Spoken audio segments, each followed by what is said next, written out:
Assalamu alaikum. Welcome to this live stream. I'm delighted this evening to be with Qaiser. How you doing? Alhamdulillah, absolutely fine. Yourself? Alhamdulillah. Last time we did a live was some time back, wasn't it?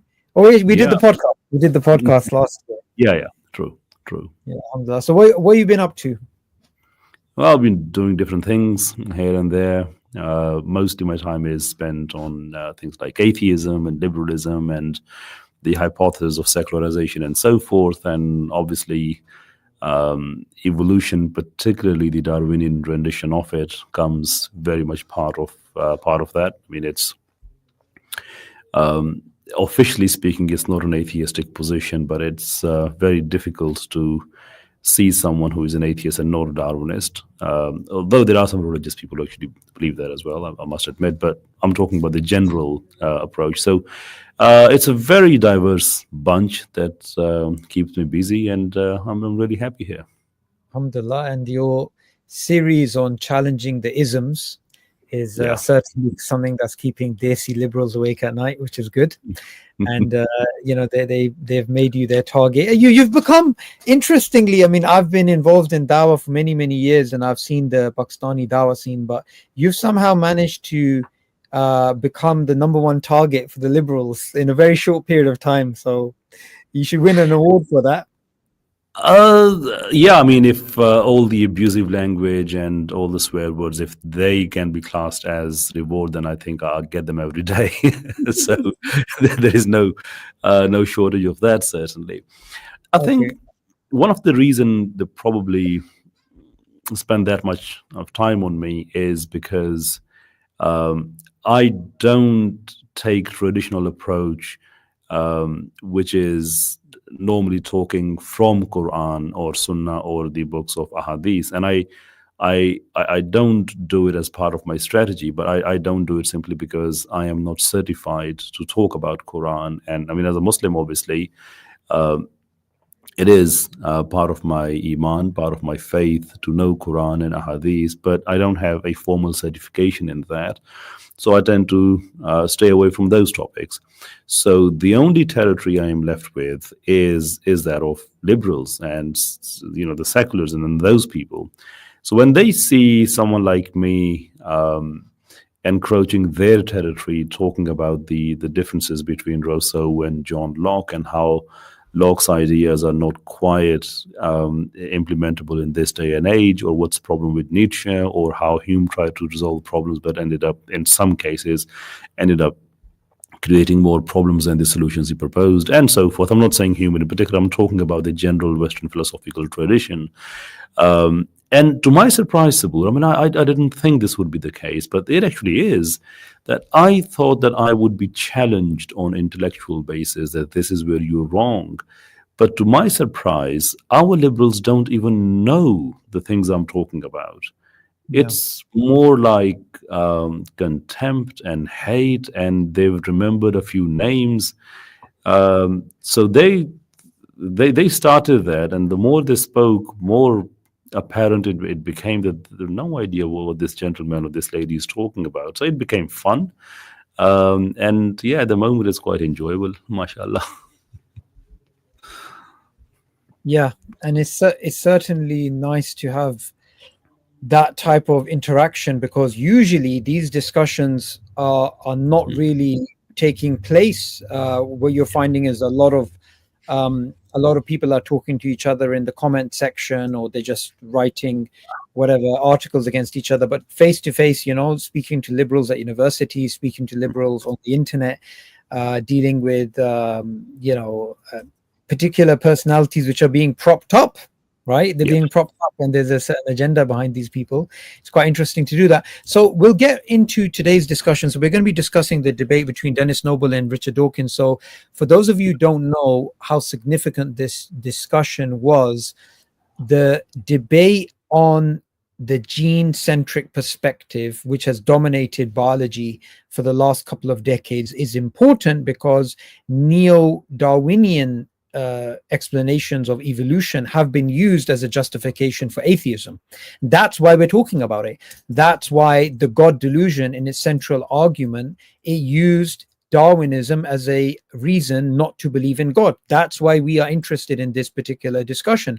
And what we find in this debate between Dennis Noble and Richard Dawkins is that the biologists have a disagreement in terms of the mechanism. So how can you use a mechanism to try and disprove the metaphysical, to try and make an argument for naturalism, when the mechanism itself is not something that you can give evidence for? It's not something that you can decisively show to be the actual fact. And in fact, we're not saying that Dennis Noble is a believer in God. He's certainly not, nor is Richard Dawkins. But at least Dennis Noble is not going to be misusing biology to be making theological arguments like Richard Dawkins is. So there's a big difference between the two of them. Now, you've actually, interestingly enough, interacted with Noble recently. And, how was that interaction?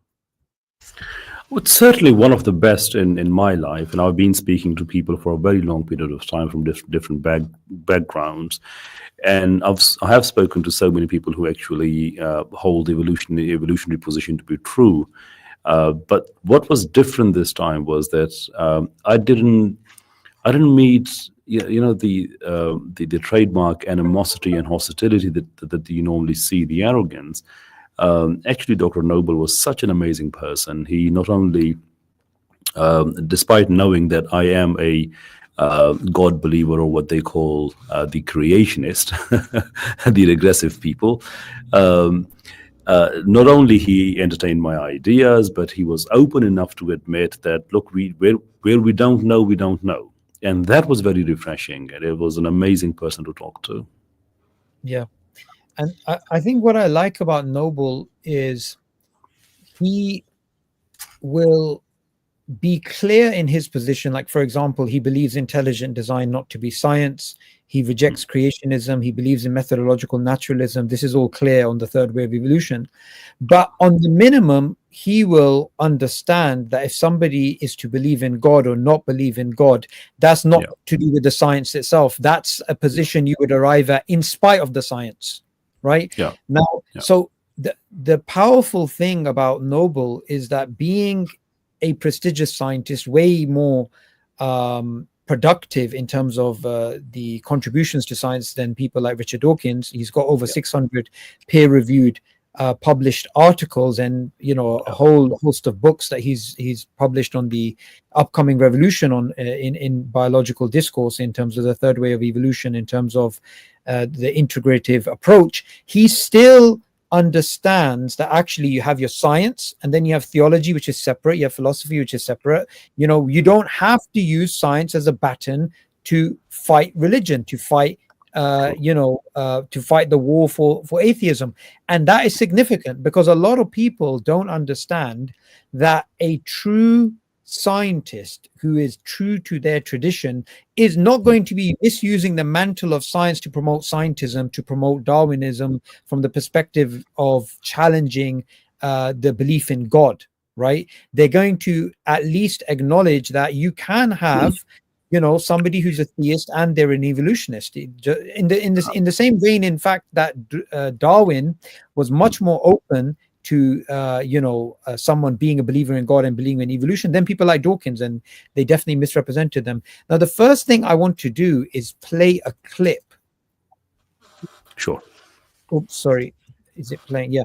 The first thing I want to do is I want to play a clip between Richard Dawkins and Dennis Noble, and this is a short which I released the other day, and some people didn't understand the full context of it, but I'll play it and then we'll have a bit of discussion on this.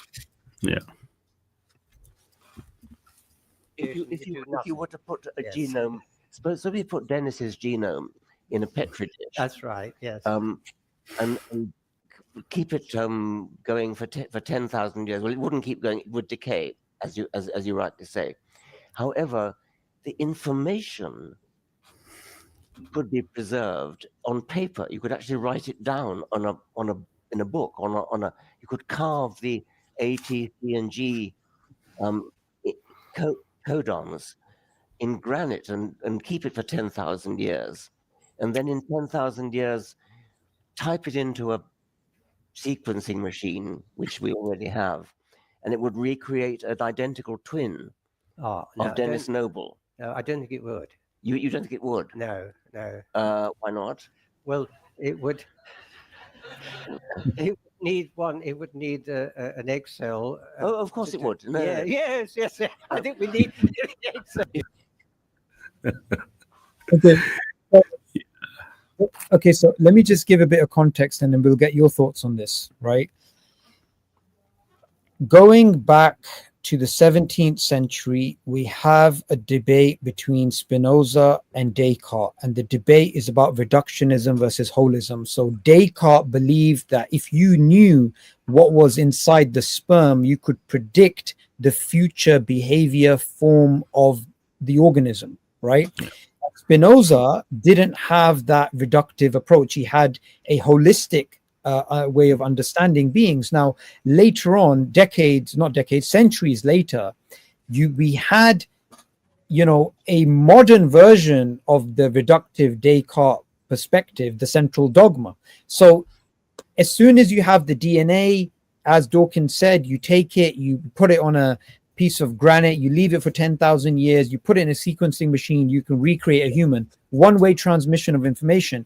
And Dennis Noble is basically arguing from many different angles that you cannot break down biology to that reductive perspective, and it's an impoverished view. What's your reaction to this sort of interaction that they had? Well, to start with, Dr. Noble, he assumed what the young people call the boss man style there. When Dr. Dawkins, when he started commenting, and that response was it was a pure gold from Dr. Noble. He said, yeah, that's right. It was almost like, yep, you are walking into my territory now. So I think that part was really, really enjoyable. And after that, thing with Dr. Noble is that he's able to back up when he's blunt. He's more than able to back up his statements, and this is exactly how it went down here. Now, for Richard Dawkins to say that it's that simple that you can put the genome into a granite, 10,000 years down the line, lo and behold, you have an identical Dr. Dennis Noble. Now, irrespective of the fact that it has number of unsubstantiated and very simple assumptions, things such as that, when you have a human, so you recreate a copy, what would that entail? Just body or the bone structure, or will it have the mind and the conscience? And those are mind and the conscience. I mean, those are what is referred to as the ineffable things. You can't even explain what they are. Now, if you believe that they are directly rooted in your genome and you are a reductionist, then you've got to be able to use your reductionism and pinpoint that this is the set of genes that accounts for your conscience and then for your mind, which we can't do. We have some good ideas, but we certainly have nothing conclusive there. So that's number one. Number two, there is another thing, which is a problem of emergence in philosophy, that things just emerge. And to explain that things don't emerge just like that, actually the similar example is given, that if you take someone's genome and restructure it exactly in the same way, and even if you apply the real flesh on that and everything else, you will still not have a human being. Now, that's a different type of argument. Certainly not what Dr. Noble did, because he was more focused on the actual ingredients. For example, you need the mother's egg, and that he actually was very specific that the one that was in 1936, the same one you will need. And then Richard Dawkins went on to make a great faith-based statement that, oh no, we will have a technology by then that it will do. No. You can't make that statement as a scientist, because what you're doing is you're placing your faith, and you've just made a metaphysical claim there that we will be able to do so based on exactly what? Well, we don't know. So it was very easy for Richard Dawkins to make things outwardly simple and then present it there, and that's that. Now, the question is why Richard Dawkins thought he will get away with it, because this is what he has been doing for years and years, that he sits in among the people who are almost always in agreement with him. He is not challenged, he is not tested, and he will say whatever it is.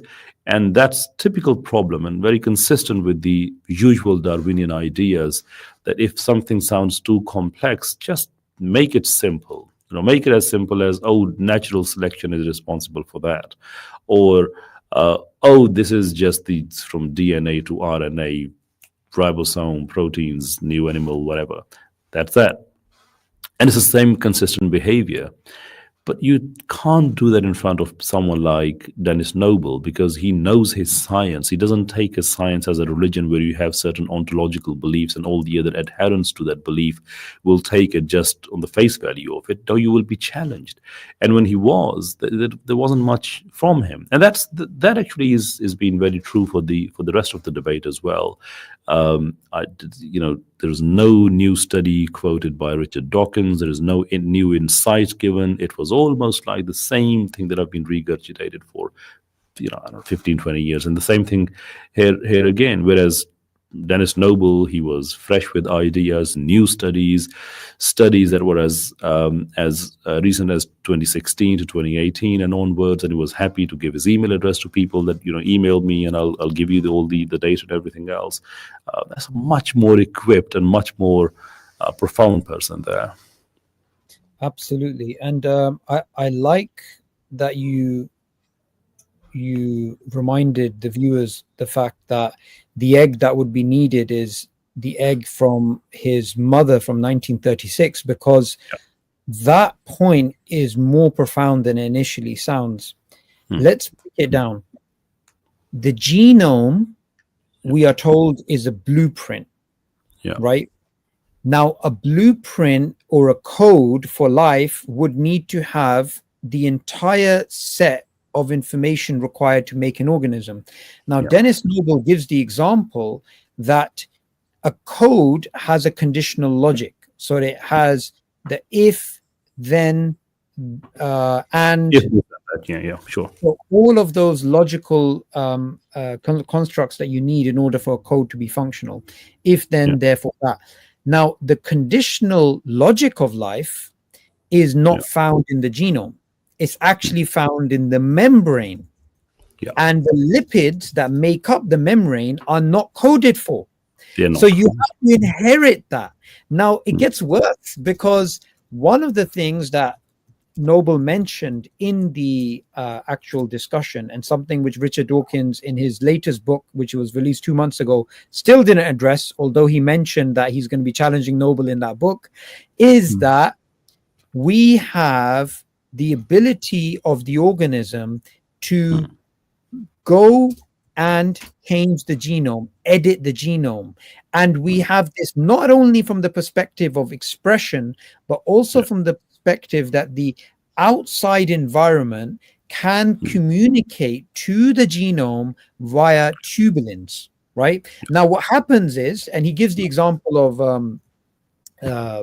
viruses and our immune system having these reactions. But what's so profound about this is that the Dennis Noble of 1936, when he was born, right, is not the Dennis Noble of 2024, because any of the external environments would have impacted his genome in a way to modify it. So what we find is in the selfish gene, it's very clear the genome is isolated. It's totally isolated from the outside world, and there's no way of it being influenced. So this is linked to the idea of the Weismann barrier. The Weismann barrier, which Noble says we now have evidence through extracellular vesicles that we have the soma communicating in a way that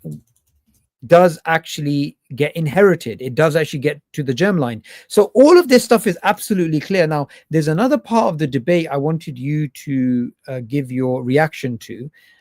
This is in regards to, I think, what I believe is the most profound point that Noble actually made during the discussion. So I'm just going to play it and then get your reaction. That I'd like to put to Richard, which is this. I think the evidence that, as you put it, the organism has gone in and changed its genes is evident in that 2001 Nature paper on the human genome sequencing. If you all want to look it up on your mobile phones, it's figure 42.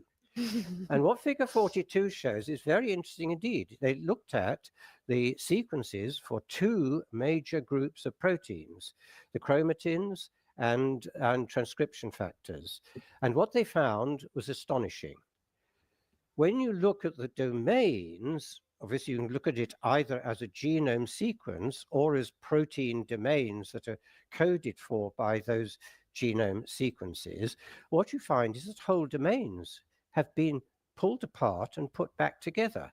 And slowly there's an accretion of these domains.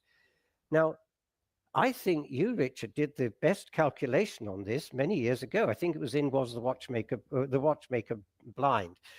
Very good book, incidentally. I'm full of praise of your writing too. You did the calculations that show how improbable it would be that, for example, the sentence, "Me thinks it is like a weasel," would arise by pure chance. And what I think you did there was to show beautifully with a mathematical model that if you held the various bits that had been shown to be correct, you would get there very quickly. And I think that's what organisms have been doing with their genes, you see. I think they do go in. I think later on in the discussion, I'll explain the mechanism by which they do exactly what you're asking for. How do they go in to the nucleus and tell the nucleus what to do? I loved the way you put that, Richard, you see. So I think you were absolutely right, but probably for the wrong reasons. Yes.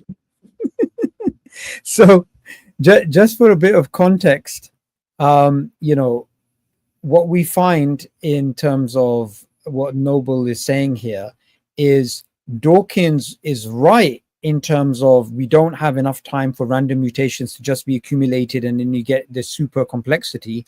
You would need some way of speeding up the system. And he's saying, well, that speeding up is not done in the way that you think, although you're right, it has been sped up, but it's been sped up by the organism. So here he's referring to genome reorganization. So Barbara McClintock's work, James Shapiro's work, which is evident in the 2001 Nature paper. So this is something that you were alluded to earlier, Qaiser, that Dawkins is totally out of his depth. He didn't even know how to respond to this. No, not at all. And this actually goes to, it could actually, if I were Richard Dawkins, I thought about, after going through the debate, that if I were Richard Dawkins, would I entertain the viewpoint, irrespective of what is my level of knowledge? So even if I do have full knowledge, this point I'm trying to make, would I go into that point? Would I respond to it, or would I simply let it go? And I think if I were Richard Dawkins, I would let that go too, because it's a very, very difficult argument, not necessarily because of its technical side, but because the implications of it.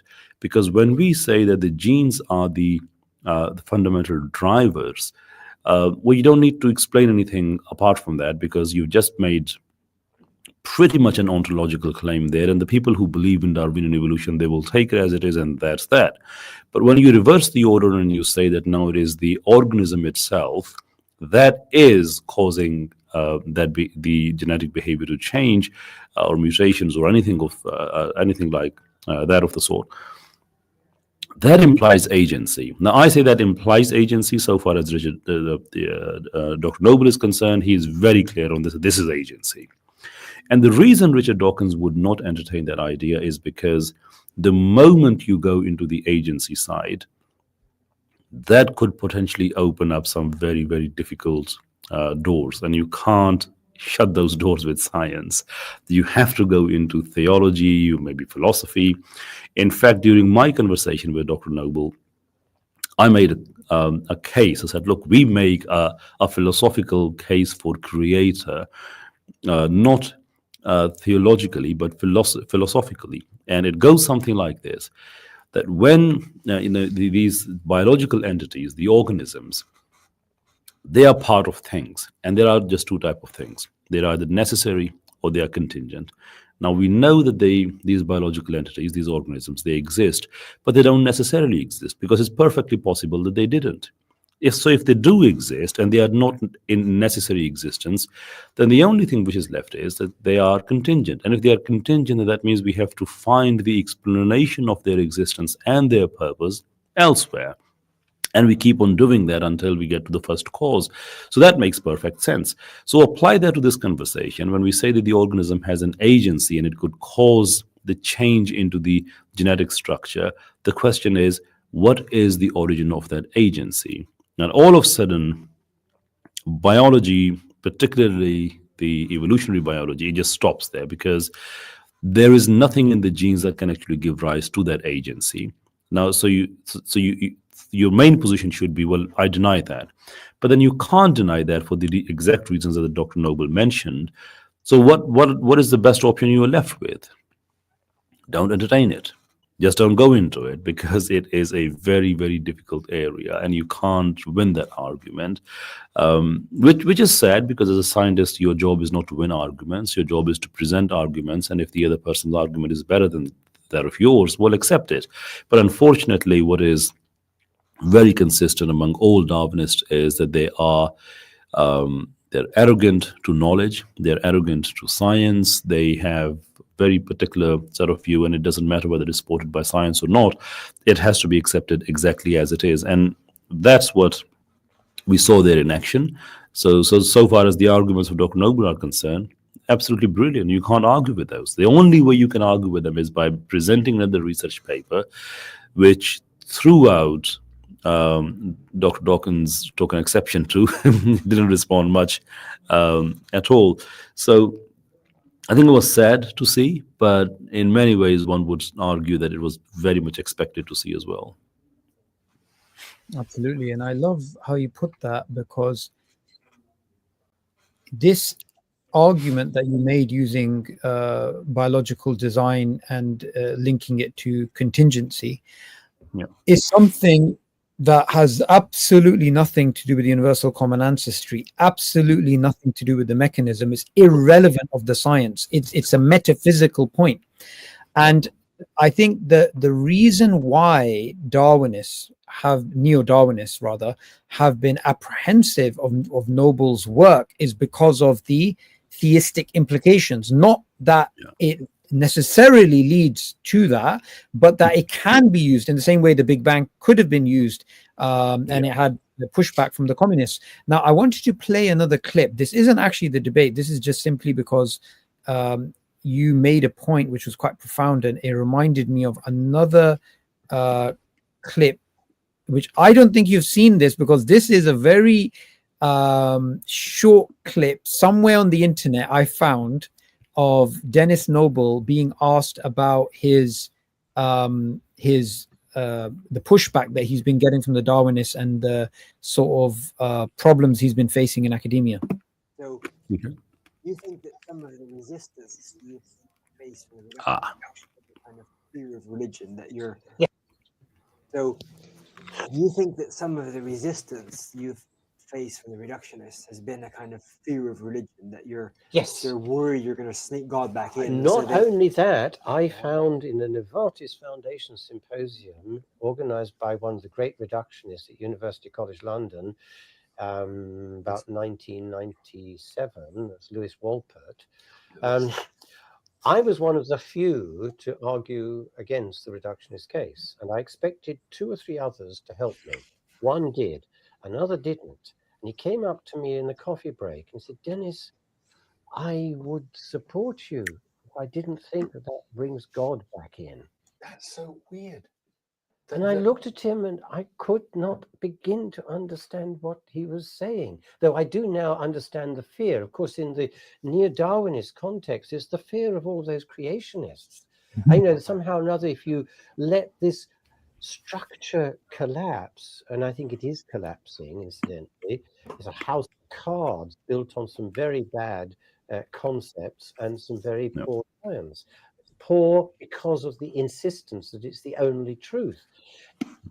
To, as it were, stop the process or interfere with the natural development of science on the grounds that this will lead to particular religious beliefs is, I think, just a misunderstanding what the process of science is about. But isn't it also just the inverse of what the church did at the time? We can't believe in science because it will lead to not believing in God. Now, there's a problem. Atheism or anti-theism, they're not the same. Yeah. And I think part of the problem is that people have been throwing the baby out with the bathwater. They've been throwing out concepts like spirituality, which I think is a form of creative novelty, of the ability to give meaning to things. That is our spirituality, to be able to give meaning to things. And they've been, as it were, throwing that out as though it's necessary to throw that out in order to resolve an issue which I don't think science can resolve anyway. At least that's my belief. If it can, I'll be amazed. So I wanted your thoughts on that. Yeah, this is a brilliant documentary, and I really recommend for the people who are interested in this type of work. The two gentlemen, one is an atheist, the other one is a creationist, and they went around and spoke to pretty much any person you can imagine, the philosophers and scientists and all types of scientists, biologists, physicists, Dr. Rosenberg, Dennis Noble. I mean, the length and breadth that they covered was absolutely amazing. And I remember this part, and it's something that the moment you just listen to this, I mean, you can't help but rewind it, and you have to just re-listen to it, because if you have a scientist that has a fear that if I do this, it may bring God in, well, you just don't know how to respond to that kind of behavior, because as a scientist, your job is to explore nature and everything else. I mean, if you don't want to believe in God, the best answer you can come up with is that, look, I can explain the mechanisms of it, and that's that. If you believe God is responsible for that, I hold nothing against you. But unfortunately, problem with the anti-theist scientists that unfortunately are part of the scientific establishment at the moment, their view is that, look, it's every possibility that I don't know the answer to the question you're asking. It is a difficult question. I don't know. And you can put 10 more questions, and it's perfectly possible that they will tell you that I don't know the answers to these either. But based on this lack of knowledge, I can tell you with utmost conviction that God doesn't exist. You say, no, it doesn't work like this. If you don't know, well, you don't know. That's how it should go. In fact, I had a conversation, it's an off-the-record conversation with a biologist, and I said, basically we were having a conversation that why I disagree with evolution. And I said that one of the reasons I do is because I have spoken to ecologists, many of them, and I've asked them, can you tell me if there is any species which is not required for the ecological system to survive? So, for example, we have in jungle, we have animals, they graze, for example, and the grazing has an impact on soil, and that helps. And you have bees, and they do pollination. And so you have fish, you have us, the human beings. So everybody is taking part in the maintenance of our ecological system. It's a live, well-communicating system. And all the species, they are part of the network actually that keeps it going. And I asked him that, what are the odds that the billions of species evolved exactly as it was required by our ecological system? And what are the odds of that? I mean, you could turn it on its head and say, oh, maybe our ecological system became exactly as these species needed. But no, every species has its own needs. You simply can't have that argument. But they all are working to keep the system going. So to me, mathematical improbability would tell me that no, this system can't be that random and that precise. And okay, it's an argument. You're a scientist. It's perfectly possible that maybe I'm missing something in the question, and your then job is to help me and tell me where my question is wrong. I will thank you. Or you say, that's a very good question. Let me go and look into it. But the answer is always, you religious bigots, anti-science, regressive people of Stone Age. No, for goodness sake. This is why your theories now failing because 20 years ago, 30 years ago, we didn't have that many people who were posing questions, but now there are more and more people who are. In fact, there is a very brief clip. Sorry, I've taken too much of your time on this. No, this is good. It's good. I like this. There is, thank you. There is a very small clip of Richard Dawkins somewhere on YouTube you'll find, where some young lady asked him a question. I don't remember the question itself, but it was something to do with the evolution, and he was not seemingly in agreement with the Darwinian rendition of it. And Richard Dawkins said, "Oh, where did you get your degree from?" So basically, he just pulled his degree card straight away. And I was thinking, this is exactly what you have been accusing the church of. Every time someone went in there 300, 400 years ago and asked a question about the nature, the God, the Trinity, and anything else, whenever the church did not have answer, they pulled the authority on that person. And if this is what you disagree with, and you say that we have caused the decline of the church, but then you end up doing exactly the same thing, well, history will repeat itself. You have to answer people. And now more than ever, because things are rapidly changing, and I don't mean to sugarcoat what I'm about to say. I mean exactly as it is, that the Darwinian evolution had been supported, well, it was imposed on cultures, in the Western cultures, and then it was supported by those cultures because people went by that. It was perfect theory, and I'll probably try to cover that in your next question, the why culturally it was accepted. But now that culture is changing. Your liberalism is going away. The neocons are there. Trust in science is on decline. People like Donald Trump and the Georgia Maloney's and all these people, they are not those type of people that you'll go and say we need X amount of billions of dollars or euros to fund this and that. No. They, by default, don't agree with you. So whatever sanctimonious horse you have been riding and pulling your authority over people, it has a very limited shelf life. Now you have to convince people with answers, and I'm afraid you are very poor when it comes to giving the answers. Absolutely. Absolutely. And, when you were speaking, I was looking at the comment section, and there's somebody there who was attacking you in the same way that we get the normal tropes. And it was quite funny because he was attacking you in the exact same way that you were talking about, that getting people to basically shut up and saying, look, these guys they don't have credentials or whatever it is. And he said something that got me thinking. So he said, Qaiser Ahmad Raja is a Nobel laureate in biology, blah, blah, blah. The noble thing they say. And it got me thinking about something that Barbara McClintock won the Nobel Prize for showing that causation is essentially the other way around, that the genome is reorganized by the organism itself. So if there is somebody who won the Nobel Prize to show a non-neo-Darwinian process, it was Barbara McClintock. And guess what? She was ignored. Guess what? James Shapiro, her natural successor, he is somebody that's been largely ignored. And Dennis Noble speaks about the fact that he's been ignored. So, this thing that you're saying, that people are asking questions, the sort of pushback that we get is, well, have you won a Nobel Prize? Are you a scientist? And, all this stuff. But the fact is, this stuff doesn't work anymore, because we have credible scientists who are saying neo-Darwinism as a mechanism doesn't work. We have problems with it. We have got causation the wrong way around. Molecular biology doesn't support the one-way transmission of information. We have much more that's inherited than DNA. We have the entire cell structure which is inherited, and so on and so forth.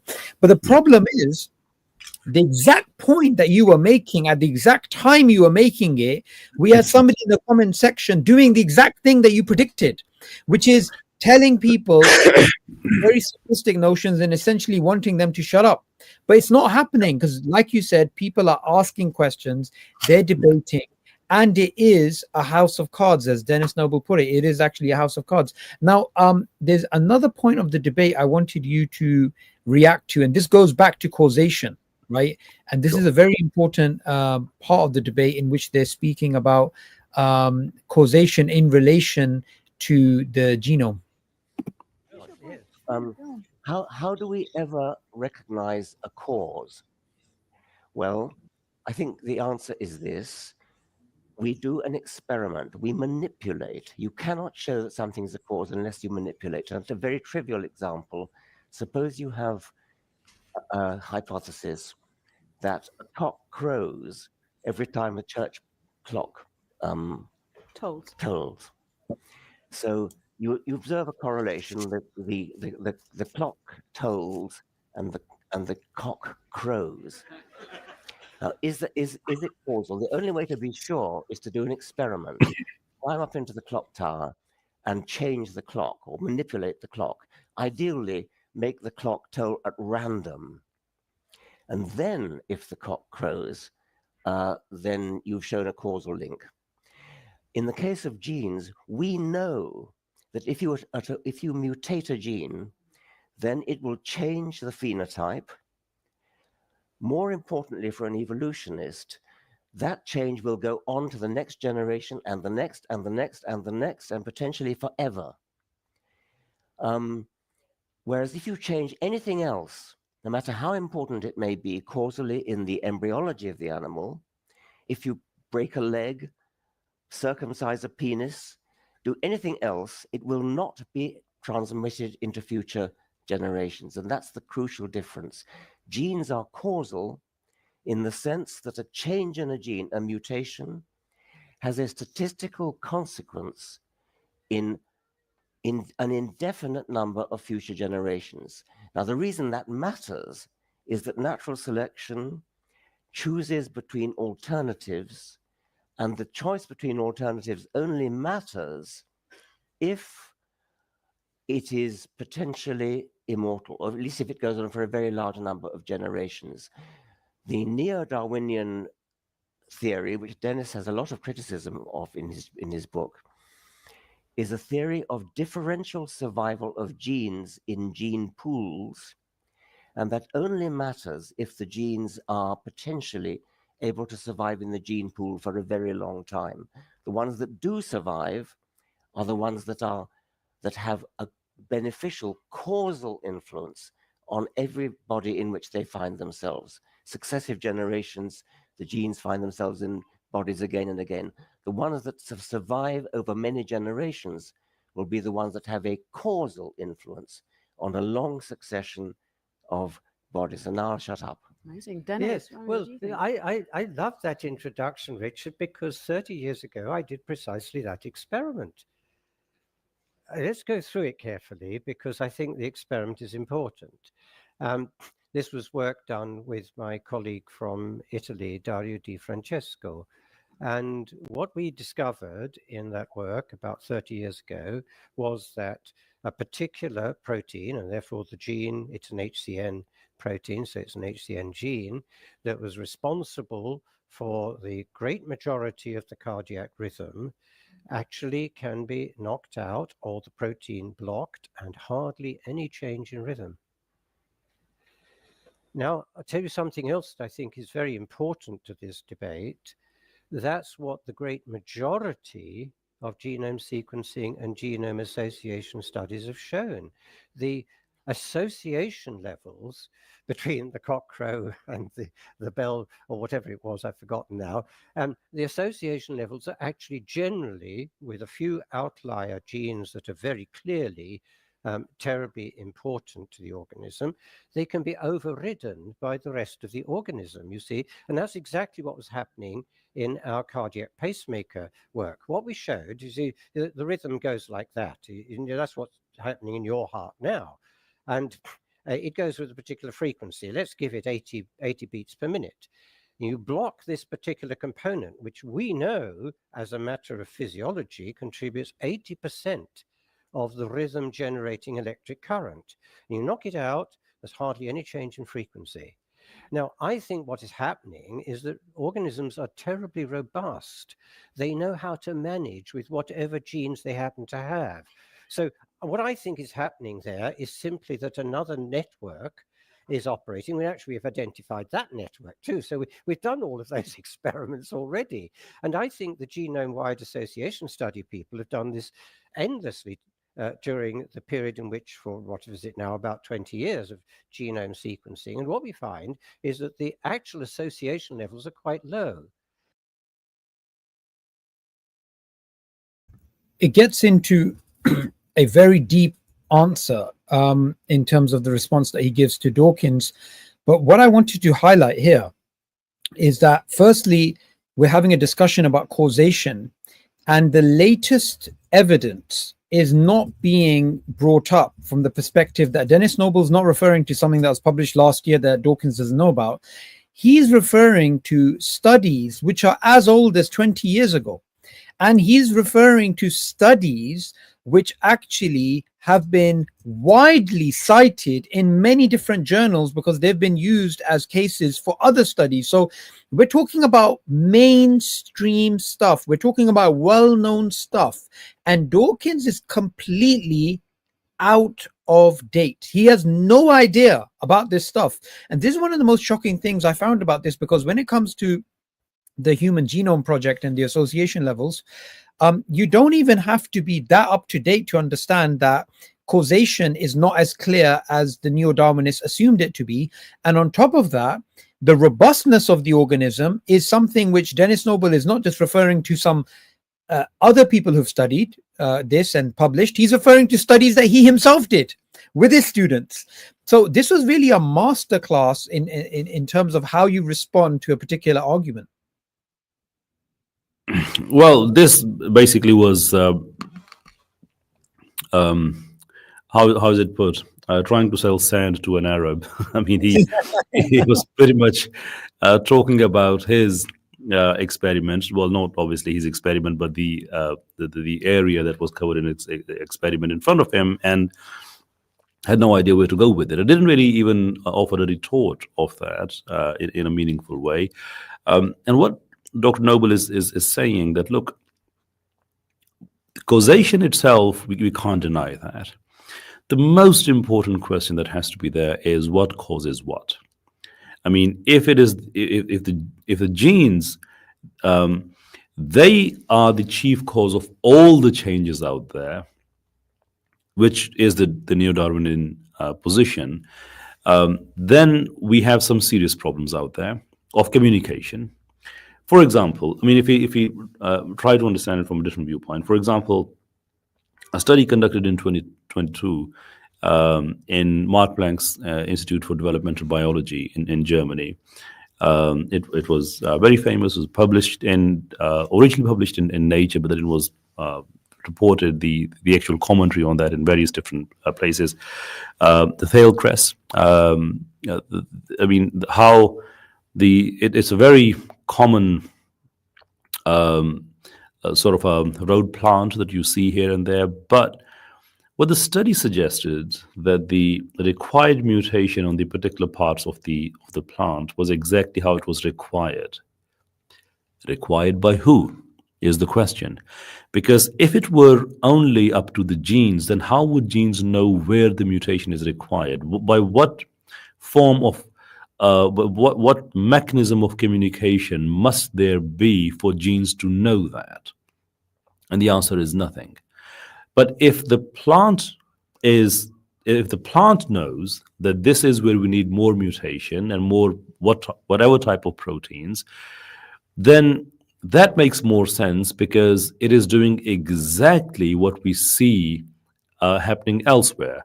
For example, if there are cancerous cells, and if there is a medicine like chemotherapy working against that, it sends the message at the genetic level to produce more mutations so it can keep on fighting the drugs.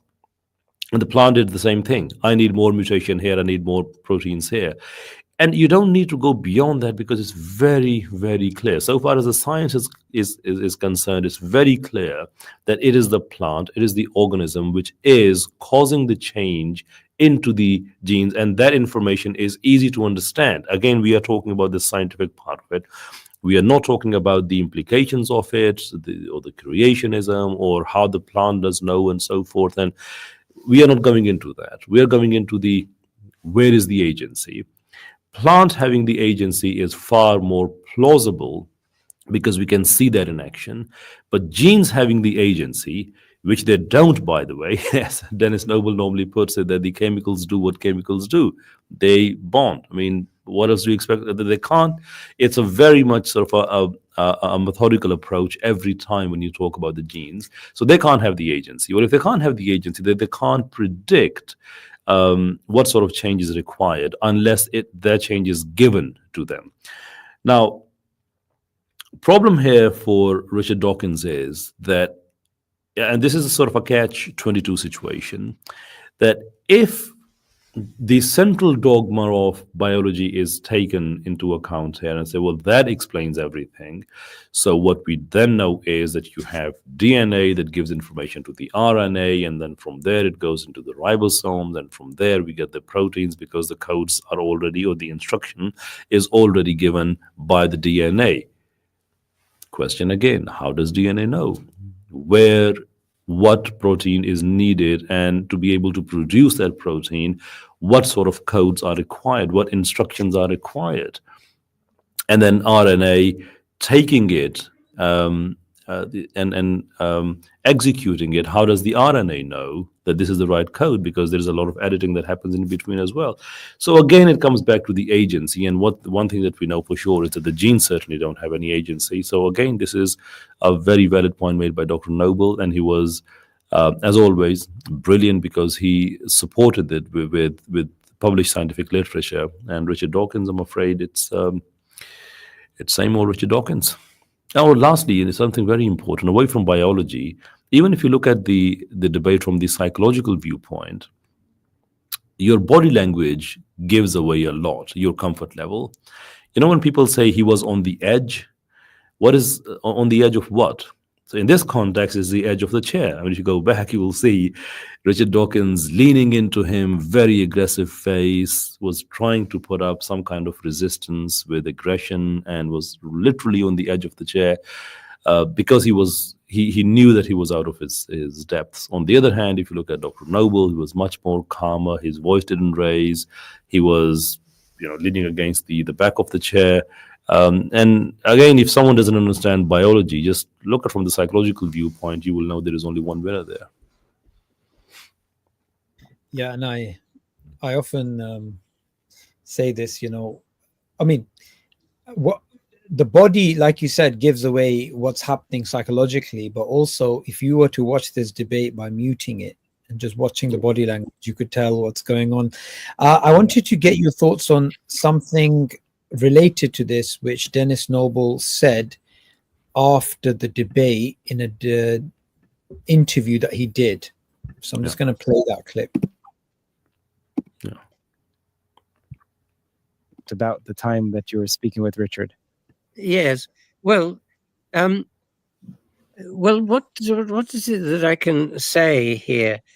Anybody who studies the debate or conversation that we agreed to have in Hay on Wye 2 years ago will see that to the very detailed molecular biological points that I made about DNA not being a self-replicator, about vesicles passing from the body to the germline and the epigenetic changes that could produce that can be transgenerational.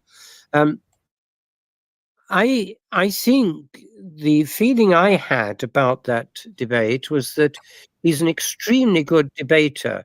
What he will do is to move off in another direction rather than deal with the issue. And that's what he did time and time again. You don't have to trust me on that. There's a transcript of the whole debate. I can send you the link for that too. You feel like there are rhetorical tricks being played? He is a rhetorician, yes. He's a very clever debater.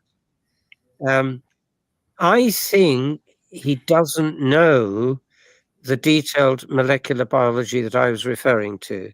And so I think he went off in a different direction.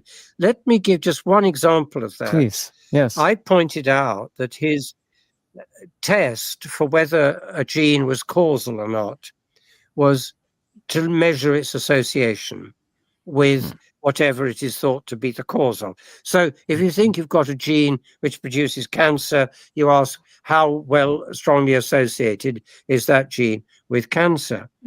And I said, look, the problem with that, Richard, is that you're using a word cause in a different sense, because you're talking or giving the impression that it's an active cause, in the sense that molecules bumping into each other actively interact with each other.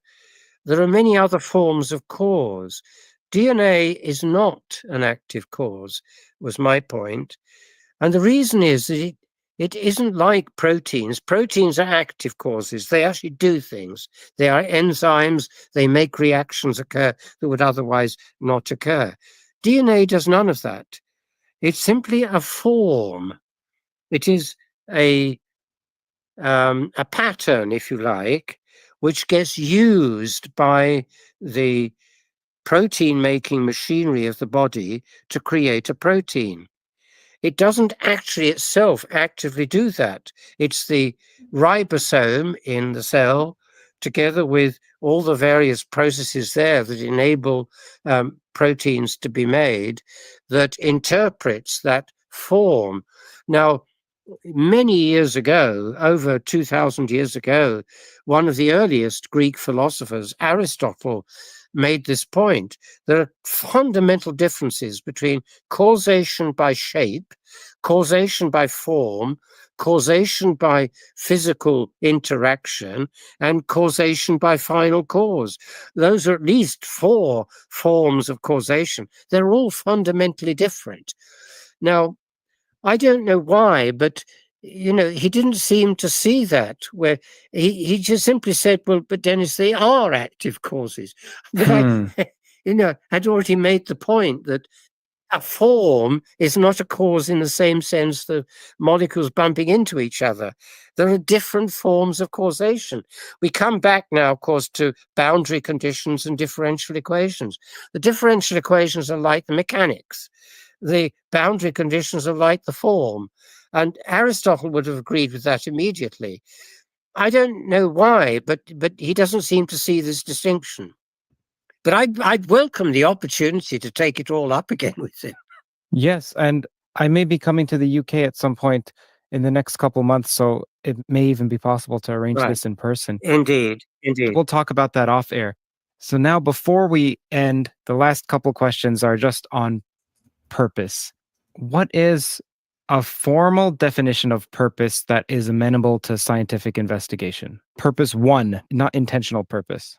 Yes, I think the formal definition, very good question, Kurt. Thank you. No, the formal definition I would give would be the ability of an agent to harness stochasticity to make it useful. In other words, to give purpose to something that it creates. And we can investigate that because you can measure the stochasticity, and as in the case of the immune system, you can work out how it enables it to be purposive through issuing instructions to some cells to reproduce, to others to die. And that's exactly how the immune system manages to select out of the stochastic variations the ones that work. So going back to he's made some really interesting points here, but going back to first the rhetoric before we get into the meat of where they disagree on causality. Dennis Noble's a very polite person. He's quite reserved in terms of his criticism. He's quite placid from that point of view, but he had some very striking words for the quite rhetorical way in which Dawkins was conducting himself, by repeating the same mantra, by not dealing with the questions, by actually changing the topic. And in terms of the rhetoric, it's not just that Dennis Noble mentioned it in this interview. He also mentioned it in another interview with a Forbes reporter. on a YouTube channel called Variable Minds, in which he said the same thing, that Richard Dawkins was basically a good debater. He's going off in different directions, wasn't really answering his question, didn't really know what was going on with the latest biology, and was simply, in a way, just repeating the same points without actually acknowledging what was being said to him. What are your thoughts on some of the rhetorical ways in which this interaction took place? I think one thing is very clear, and is also based on my personal experience with Dr. Dennis Noble, is that he is a very well-rounded person. So he's not just limited to biology, and that is a very particular interpretation of biology. He's not. In fact, we, albeit briefly, but we actually went into the square root of -1 and the implications of it, and a bit of quantum physics, and then we had the off-the-record chat. I mean, he is so amazing. He understands philosophy. He's actually trained to understand philosophy. And we, on and off the record, I mean, we went to the great lengths.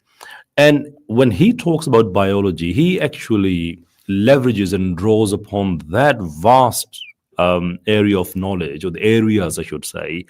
And so he can build a very good, sophisticated case. For example, in this case, he was referring to Aristotle. He was making a great case there. And then there's always science, which is always there.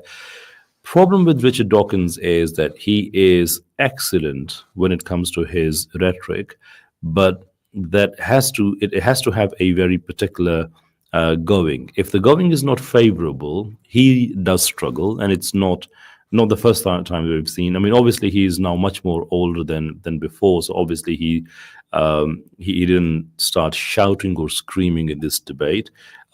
Probably it was the place or the decorum, but if you remember the Richard Dawkins of, say, 10 years ago, every time he would meet unfavorable or challenging audience, he would actually show much different colors than you would expect for someone of his stature.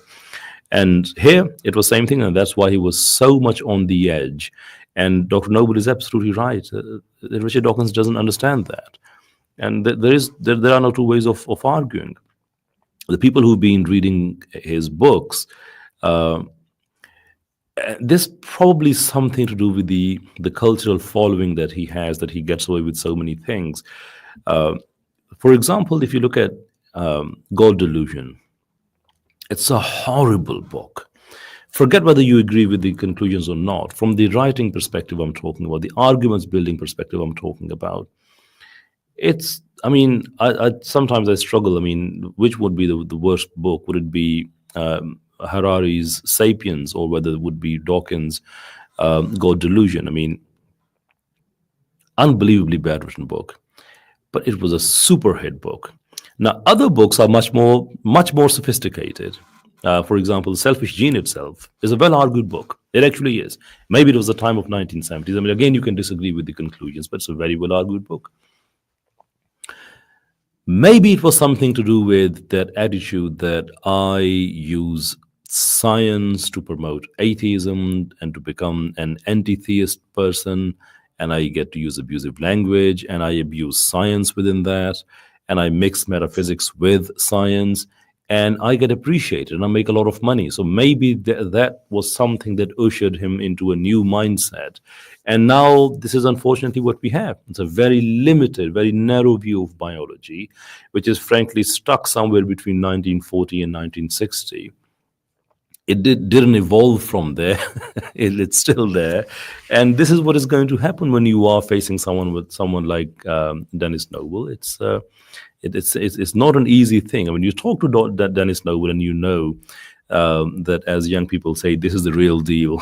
And someone like Richard Dawkins, I'm afraid, no, it's simply no comparison. I mean, I've been so many debates myself.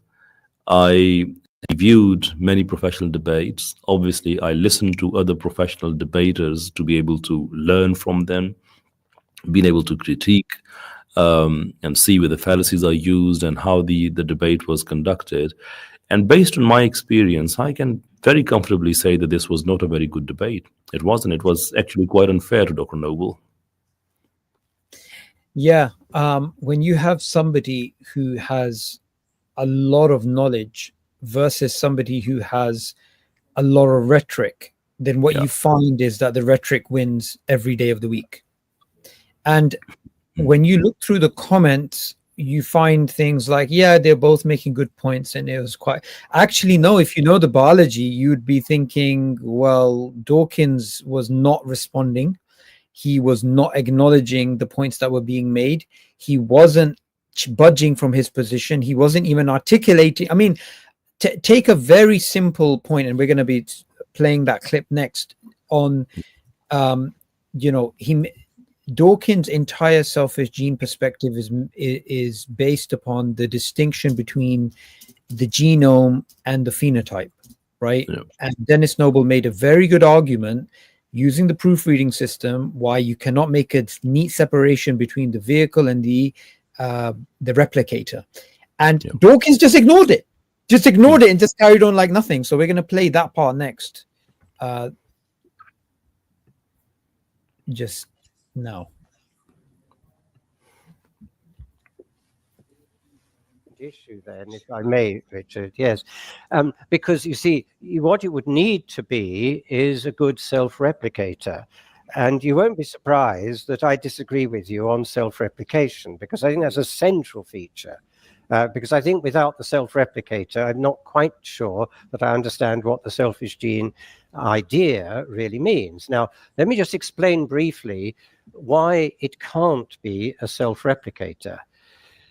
The way in which that arose goes way back to the quantum mechanics pioneer, Erwin Schrödinger, who in 1942 gave lectures in the university, well, not the university, the Institute of Advanced Studies in Dublin. He published it.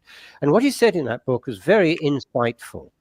It was that whatever the genetic material was, whether it was DNA, protein, or whatever, it would be found to be a highly accurately reproduced molecular sequence. And he called that an aperiodic crystal. The word crystal matters there, because you see, what you say, Richard, in your books is that it replicates much as a crystal does. Now, I think that's partly true, but unfortunately not sufficiently true. Because what exactly happens, let's just go through it, and it's got to be technical for about 20 seconds or so.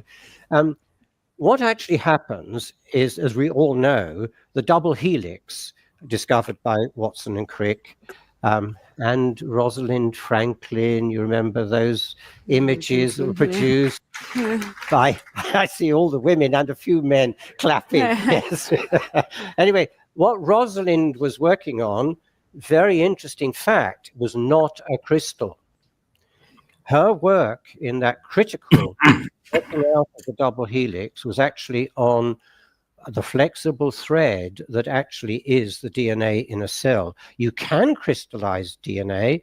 That was done much later, but not in a living cell. Otherwise, you can never read it. Now, why is the crystal metaphor accurate to some degree, but not to sufficient degree? And it's worth just going through the figures because they're very important.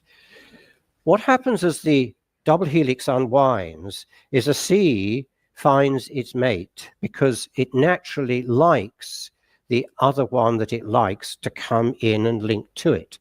And the same applies to the T and the G and so on. So every one of them has a mate. That's fine.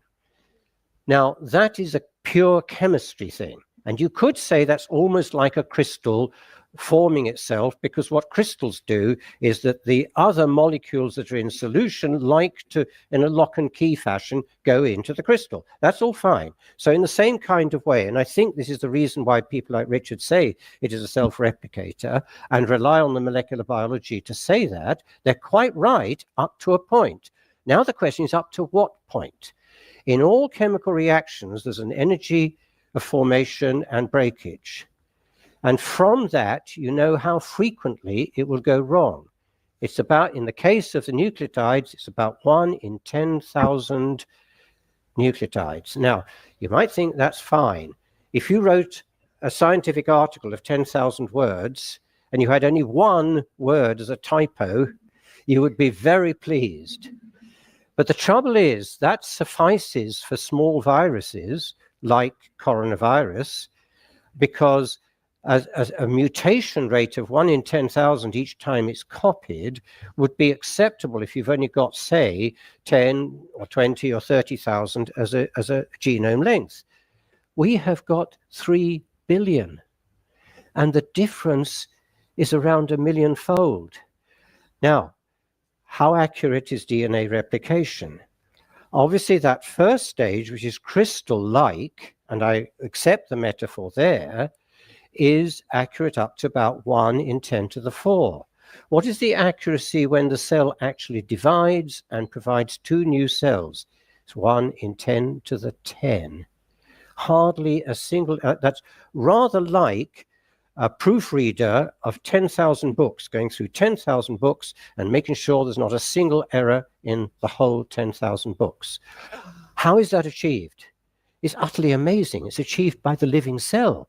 Because what then happens as the problem of the breakages, as we might call them, in the DNA formation from the double helix when it's unwound, what then happens is a whole army of enzymes go in and literally proofread the mistakes. And I only know, I mean, that's why I say you'd have to put my genome in 10,000 years hence into a living cell to do it. Now the question is, which living cell? Because you see, that will provide all the material initially to enable it to be reproduced. So what I'm saying is that it cannot be a faithful replicator except in the presence of its vehicle, which is the living cell. So I don't think there can be a neat separation between the replicator and the vehicle. Proofreading is, of course, very important, and that is one of the ways in which it's true that self-replication happens. What matters from an evolutionary point of view is that certain genes survive in the gene pool and others don't. Now, the proofreading is very important. That helps the thing along. But what matters from the evolutionary point of view is the survival or non-survival in the gene pool of successful genes versus unsuccessful genes. Successful genes are the ones which statistically have a positive effect on their own survival through gene pools. And the way they do that is via their phenotypic effects, their effects upon a succession of bodies. In any particular body, we have a combination of good genes and bad genes, successful and unsuccessful, and the body will die or not, depending upon all sorts of factors. It may get struck by lightning, it may be eaten by a lion and wasn't looking, and so on.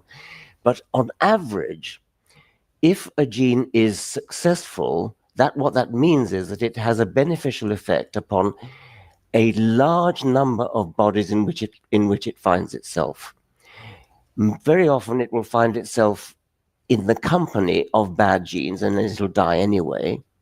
But statistically, on average, certain genes will get through the 10,000 year time of more than 10,000 years, millions of years, will get through all those generations because of its average statistical effect upon a whole lot of bodies. And others will not get through because of their average statistical effect upon a whole lot of bodies. That is natural selection. That is why animals are so good at what they do. It's why birds are so good at flying. It's why moles are so good at digging. It's why fish are so good at swimming. It's because of the average statistical effects of a whole lot of genes working together in concert with one another to make good phenotypes.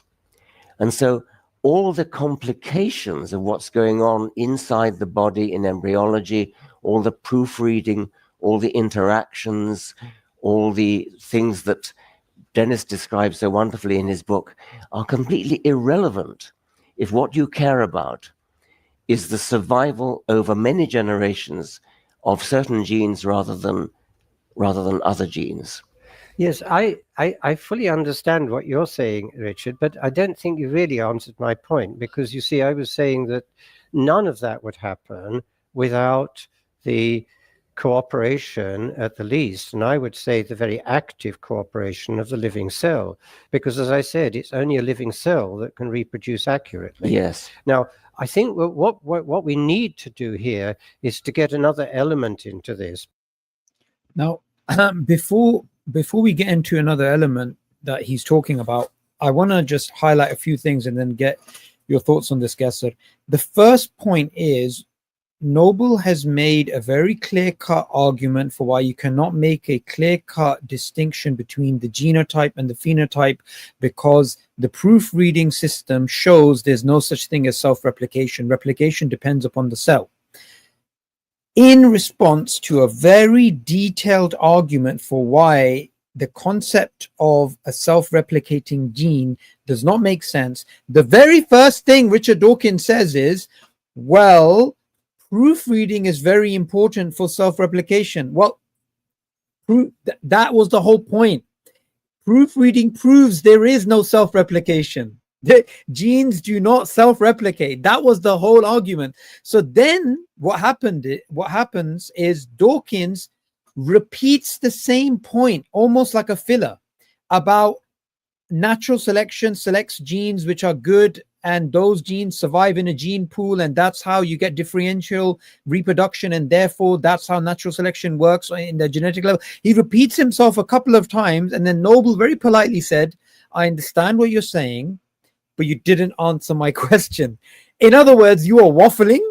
You didn't understand my point. And then Noble gives him an off-the-ramp solution, which is, okay, let's bring in another element, which we will get into next. But this is a classic diversion tactic. Most of the audience don't know. He just evaded the answer, didn't answer it. And in fact, he literally, in his very first sentence, proved he didn't understand what Dennis Noble was saying, because he still said proofreading is needed for self-replication. Yeah, but those two things are incoherent. I mean, he didn't understand. Of that, there is no doubt. In fact, when I was listening to the debate, he said the proofreading is very important, it reminded me of one of my not proper debates, but more of the people I was talking to, the Darwinist people, and there was a guy who was trying to come up with all sort of arguments with a very monotonous tone, and I asked him, "Are you reading off a book, sir?" No. I didn't need these things. What's your biggest, disagreement with the? He said, "Well, so many different of them, but since you seem to be very much aware person, why don't you tell me this? That since now that we are in the modern synthesis era, so we are no longer taking natural selection as any organism that adapted to the changing environment is deemed to have been selected. So natural selection being, to quote Dennis Noble, just a passive filter. But actually now you are saying that there is an active selection process." He said, "Yes." I said, "So how does that work?" I said, "Well, mutation happens, nature selects." And I asked him, "Okay, well, mutation happens at what stage?" He said, "Well, what do you mean?" I said, "Well, where? In the genotype or phenotype?" I said, "Oh, well, genotype, of course." Obviously, he took his time and then read it from wherever he was reading it. And then I asked him, "But whatever traits would be necessary or beneficial for that organism, that would be the case of phenotype, which is not materialized, has not materialized at this stage. It will come about much later. So there is conception, there is pregnancy, there is birth, and so forth. So are you saying that nature is such a creative and predictive force that it can predict that this mutation will have that phenotypic effect on the animal or the being, therefore I am going to preserve this?" And his answer was, "Oh, phenotype is very important." And that's what it reminded me of. That I had no idea what I was talking about. And it was obviously at much greater scale because we had two very eminent scientists there. But fairly similar thing. When you don't understand something, you just come up with this vague line, "Oh, it's very important," that no one can deny that, and at the same time it's your get out of jail card because you are not disagreeing with it, but at the same time you're not even making any sense either, and you just go and keep on saying that you were saying before. And this is where Richard Dawkins, I think he needs to think very long and hard, because it is manifestly evident that he had no idea what Dr. Noble was talking about. But that's one problem. Secondly, as you referred that when he was talking about that the proofreading is important for self-replication, and then he also went on to say that the genes that are certain genes that I don't remember the actual material words, but what he was implying was that, well, that's natural selection. So the genes that survive from the gene pool, they tend to do well and so forth. On both of these occasions, he committed a fallacy, and that is the fallacy of circular reasoning, because this is exactly what he has to prove. Now, instead of going or making the effort of proving them, he took those as the arguments. What things? The things that he had to prove, he had to make an argument for, to produce that result or justify that result. But he took that just for granted, made a statement that the proofreading is necessary for his idea of evolution. So in this case, which is the cell replication, and instead of making an effort of proving it, it simply said, "This is the conclusion I have reached, and that's that." And this part I actually had to rewind a couple of times just to make sure that I didn't miss out on anything. But the more I heard him, more I become convinced that if we do a ratio on the amount of words he has used and the amount of meaning he actually produced, I think it's about 90% of words there and about 10% of meaning, and even that is fallacious because he literally tried to use the result he wanted people to believe in, that he had to argue for, he had to prove. He used that as his evidence that, look, this is what I'm saying, and that's that. It was very lazy, it was very unacademic, and it was very, very disappointing. It was, and it wasn't really a proper debate from the perspective that the opponent wasn't responding. They were simply replacing arguments with assertions, just repeating the same mantra as he's pointing out. We're going to watch the next part. How are you for time? Are you okay for time? Yeah, sure. Okay, let me know if... because I know it's late for you. It's I'm bright, and for me it's only 6:30. I think for you it's like 11:30 or something. Yeah, it is. I mean, the only thing is that I'm going through cough, so every now and then I just switch off my camera and microphone and just cough quickly and then come back. You can cough at your heart's delight. No worries. Because I think what you're really worried about is how can it be that the body can actually change the genome? And that's the big question. Now, the reason we know that it can is that we know it controls it. That's the first step. So let's see, first of all, how that can be done. I've two very important colleagues who have done the work I'm going to describe, so I'm going to credit them. Dick Chen worked with me as a graduate student way back in the 1960s and is now working at the University of New York, and has done part of the experiments I'm going to describe, and Anand Parekh, who is a physiologist in the same department as me in Oxford. And what they've done is absolutely beautiful. They've asked the question, you see, it's the relevant question that I think Richard is asking. How can it be that the surface of the body or of a cell, it might be that it's a unicellular organism, then it would be the surface of the organism. How can it know? How can its nucleus know that there is a need to change? And we now know how that can be done. What they've shown is best described by imagining, first of all, that a single nucleotide is about the size of my fist. And it's situated in the nucleus. So let's put that in the center of the cell. If we did that, on that scale, the surface membrane of that cell would be way up in Scotland. How on earth can it be that a signal through a receptor on the surface can influence the nucleus? And we now know how that can be done. What they both found, doing different experiments in different cells, was that calcium coming through protein channels in that surface membrane, using the same metaphor, way up there in Scotland, creates a calcium concentration in a small subspace underneath the membrane, and that high calcium triggers a chemical reaction that produces a messenger. And that messenger gets attached to some extremely important proteins in the cell. Those proteins are called tubulins, and the name suggests what they do. They form tubes. Literally, there are tube trains in cells. And I'm not joking, because what happens is those tubulins run all the way through from one edge of the cell to another.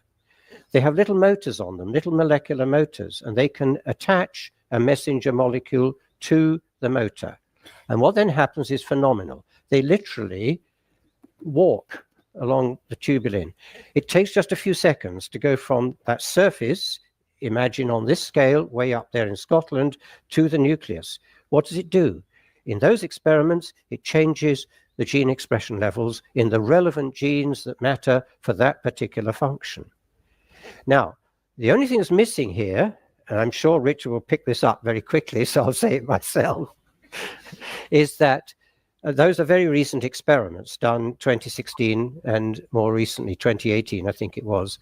Anyway, the important point is that we don't yet know how that induces genome change. And I really mean actual change in DNA. And yet we know also that those processes must be able to do that, because we can show that. Let's take a tumor developing your body, and it's a bad situation. You're beginning to get metastasis. So the doctors get out the radiotherapy and the chemotherapy, they attack it and try to destroy it. What happens? The tumor cells themselves tell the genome to increase the mutation rate. How can they do that? Precisely by the kinds of mechanisms I've just described, because the mutation rate is under the control of what is happening in the body as a whole. What then happens is phenomenal. It happens in your immune system all the time. It happens in bacteria all the time, because they change their genomes in response to antibiotics. And what they do is very simple. You remember that difference between 1 in 10 to the 4 and 1 in 10 to the 10? That depends, as I said, on the cell having these repair mechanisms, the proofreading mechanisms. But you see, they can be downregulated. That process can be downregulated. And what that does is to produce literally millions of new DNA sequences that can then be selected. Now, the selection, and I agree there is a kind of natural selection here within the organism. Now the question is very simple. Do those new sequences get to the germline? You bet they do. And that, I'm afraid, is where I think the big hole in the theory lies. Because once you can do that, you can get what, for example, Zhang and his colleagues have shown in a paper published in 2018. I can send all these references to anybody who sends me an email. So if you're worried about whether I'm telling the truth, just send an email and I will send you the reference. What they showed was that a small non-coding RNA, that's a little bit of technology, but a new sequence generated by the organism can pass to the germline cells, which become eventually, of course, the eggs and the sperm. And what that will do is then tell the next generation to inherit the metabolic characteristics that were conveyed by that. I'm sorry to say this, because I know this is a dirty word amongst most evolutionary biologists, but Lamarck is back. Very simple. Oof. All right. Okay, so before we get into Dawkins' response, I want to make a very important point about how he got to this point of him speaking about the tubulins and the external stresses which can impact the genome through these proteins, and the expression of, the downgrading of the proofreading system, and how new DNA sequences are then selected. So this is randomness being used by the organism. He said this after he made the point about proofreading, rather than pushing further and saying, Dawkins, you don't know what you're talking about. He actually gave him a solution by giving him another area to deal with. So I just want to point out how it came to that. He already acknowledged, Dawkins already acknowledged by him speaking that he didn't really understand the implications of the proofreading system. Now, when it gets to this, his response is really, really interesting, because we're getting into a very difficult territory for neo-Darwinists to deal with, which is the idea of Lamarckism, which is the idea that the organism itself can change its genetic heritage. The organism itself can express its genome in a different way in regards to its needs. And a simpler way of putting it, perhaps, is rather than adapting to the environment, it makes the environment adapt to its needs.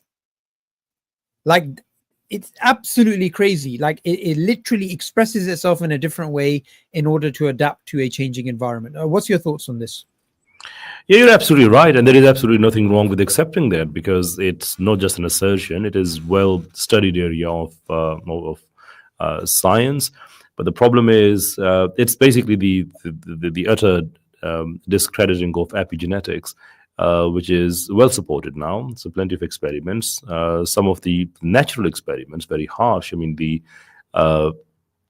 Dutch famine towards the end of the Second World War being one of them. And a number of experiments on hens, how their days and nights were turned around with the artificial lighting, and the eggs they laid, the sort of disorient the way in which the hens they lost their sense of balancing and the coordination. It actually went on to the next generation. What Richard Dawkins doesn't seem to understand is that he believes that any material change that occurs to a body, if that does not happen to the next generation, then that means that Lamarckism is utterly wrong. For example, if someone's hand is chopped off, or circumcision he alluded to, and so forth, no, that is not Lamarckism. That is not what the theory says. And again, it just goes to show that he has a very, very narrow view about biology, and maybe he's been doing well in their own field. He's a bit like those. Sometimes you get in Pakistan and India very well classically trained singers.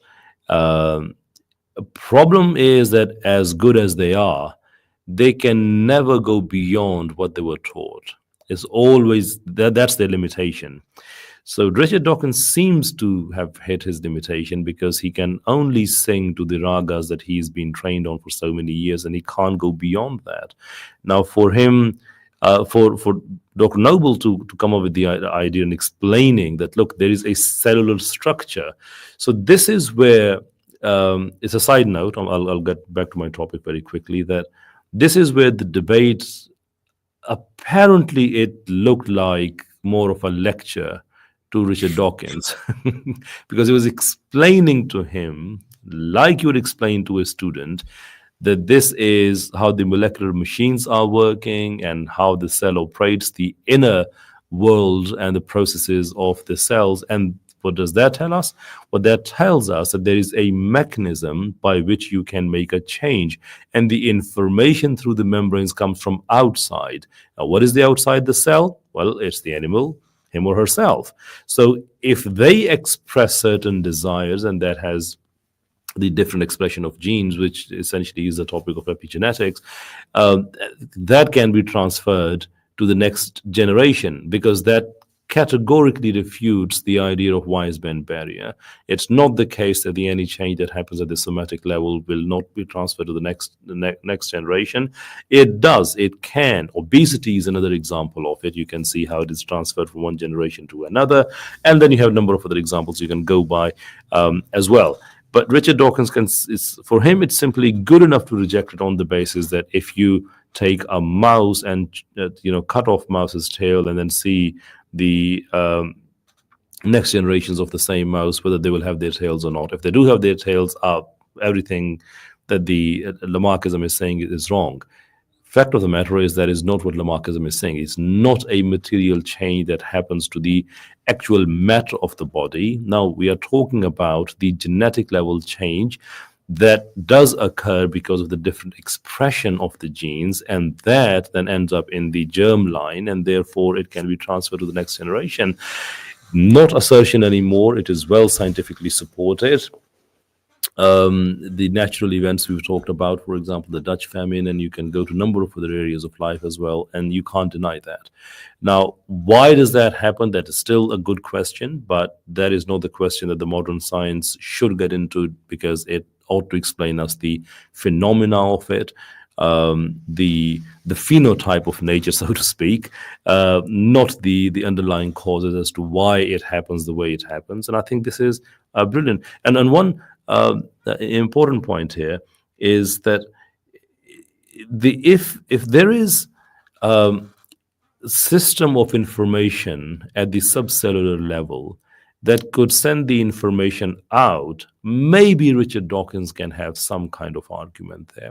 But what we know is that things that go from within the cell to outside cell to the rest of the body through the bloodstream, you have things like proteins, not any active messaging system. But when you look at the messaging system itself, it is very carefully crafted, created, or you want to call it evolved, that the information comes from outside and then it is executed. You can't deny that. The only way Richard Dawkins can deny is by being a typical Darwinist who is not prepared to go beyond his paradigm, and everything that is outside the paradigm is automatically wrong. Absolutely, and I really like the way that you actually put that. And I think one of the most important points that you actually made was going back to causality again, right? I mean, this is the crux of the discussion. And before we look at Dawkins' response to Noble making the point about the immune system and how the external environment can affect the expression of the genome and the editing of the genome. So let's be very clear: control, expression, editing, it's all there. Yeah. This clearly, decisively destroys the idea that causation is only monopolized by the genes.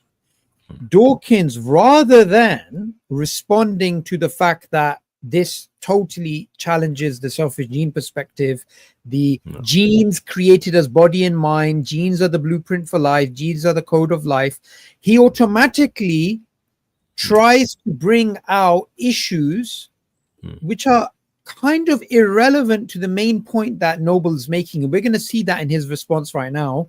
And that is a very common debating tactic, that rather than acknowledging, do you know what, Professor Noble, you've told me of things which totally contradict the one-way causation from a genetic level. Instead, he started asking things about, well, how many generations is it for, and what's the sort of studies, not studies, but what's the limitations of this? That's irrelevant. The limitations are irrelevant to the overall idea that causation is a one-way street, and that's decisively been challenged by what Noble was actually saying. So we're going to play the rest of it to see his response. Right. By the way, the walking mechanism is simply beautiful. It is. You can see films of it. Yes. It's absolutely uncanny. Yeah. At one point, Dennis, I thought you were confusing gene expression, which of course is obvious. I mean, it happens all the time. No, it didn't confuse them. With germline changes. That's why I went on to explain how those changes can then be communicated to the germline. That's an extremely important distinction. Indeed, There's no dispute whatever about certain genes being turned on in some cells and others in other cells. That's what embryology is all about. However, what Dennis went on to say is that there's evidence that it actually gets into the germline, and Lamarck is back. Well, if Lamarck is back for an indefinite number of generations, I'm impressed. If it's only for a couple of generations, I'm not. Okay, so just before he continues, Qaiser, this is exactly what I was talking about, right? So it's irrelevant what the science is saying about the number of generations. Yeah. You even asking that question is evidence that genes are not the blueprint for life, because the environment is editing.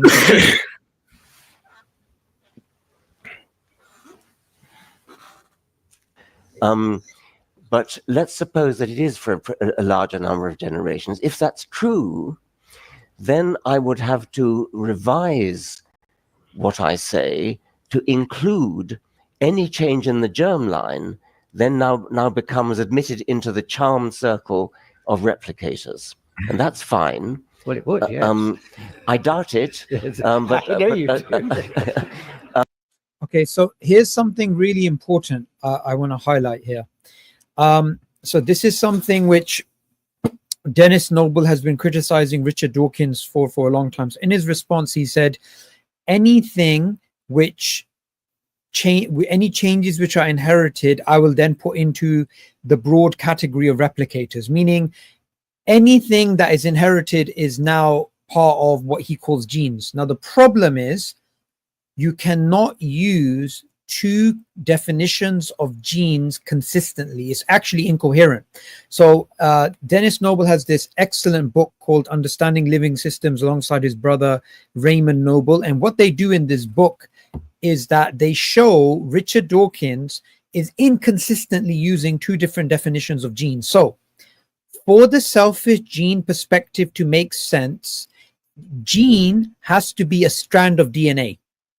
That's it.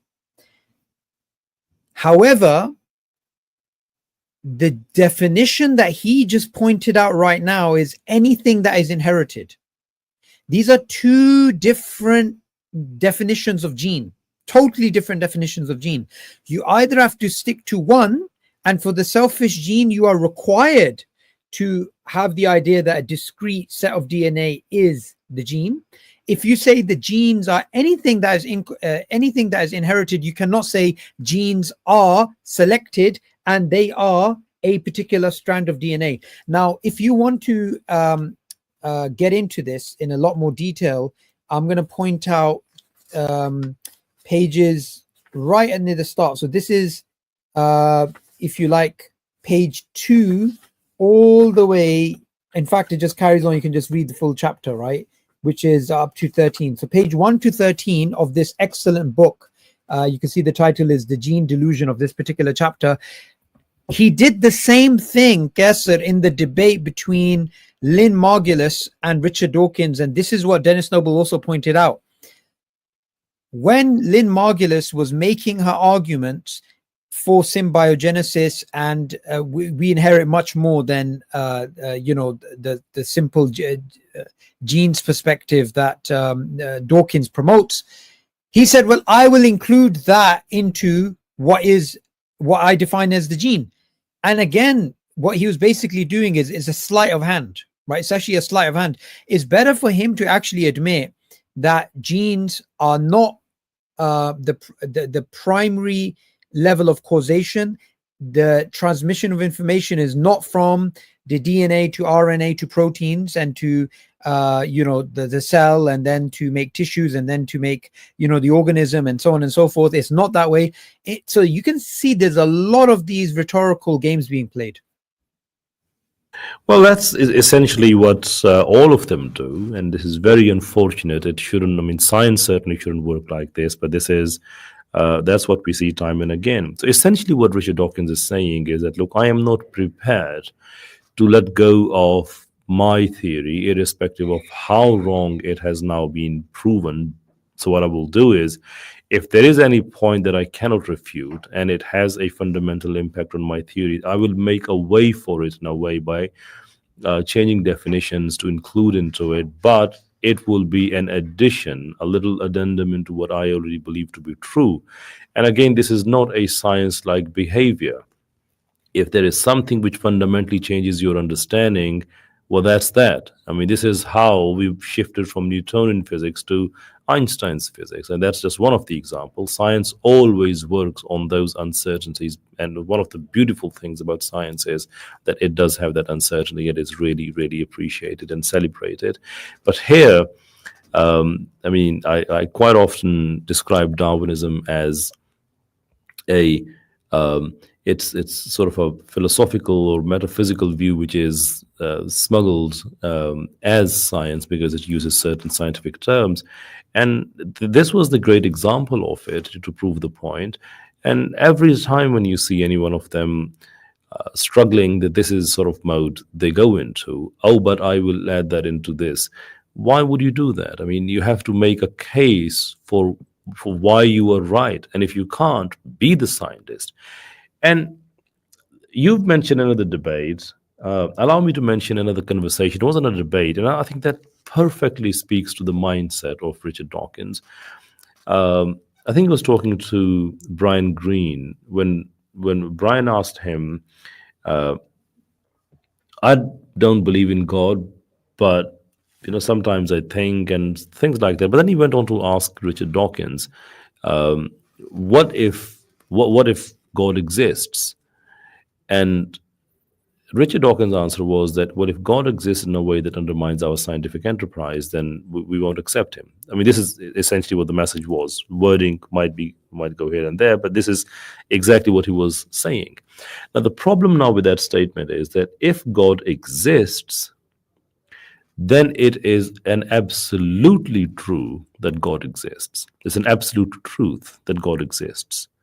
But for Richard Dawkins, it is good enough to deny the existence of God only on the basis that it undermines their scientific, by scientific he means Darwinian enterprise. So if someone who is so rigid and so inflexible that he is prepared to go as far as denying an ultimate truth only because it doesn't accord with his Darwinism, then what else is to be expected? This is what is expected.